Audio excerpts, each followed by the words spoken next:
Thank you so much for your time. Well, you've been talking a lot this week, or last week, the past week, or the past 2 weeks, I should say, about TEWU strike, also about public sector, Senior Staff Association of the Public Universities, amongst others. Now we have this on our hands, this big threat by labor, 35 groupings in terms of organized labor to protest, at least starting from tomorrow, if this VAT on electricity, 15%, is not withdrawn totally. At least this has gone through Parliament. The executive is now implementing, amongst others.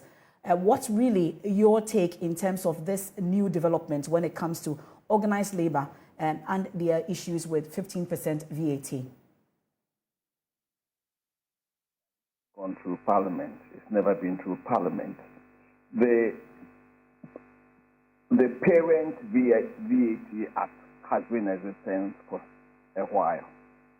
Definitely originated from Parliament, Dr. Kawbena Donkor.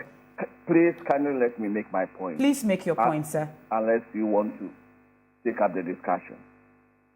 The parent VAT Act has been in existence for a while.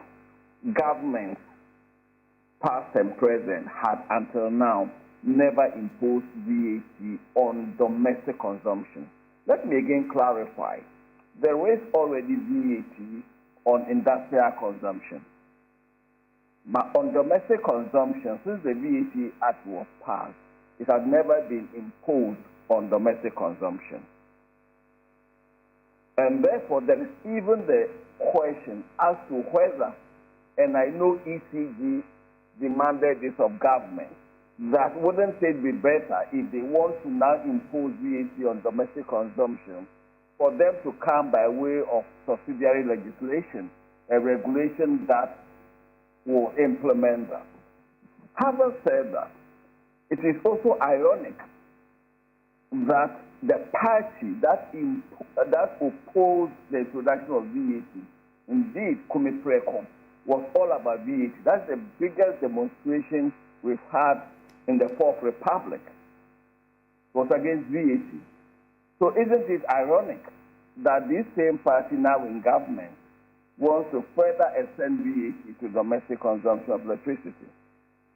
Yes, I heard the previous speaker talking about the Ministry of Energy. Let me again correct this. The Ministry of Energy is not responsible for taxation.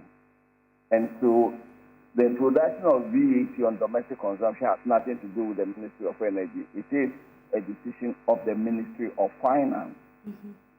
So Colonel Foriasa and his ministry should be held responsible, not the Ministry of Energy.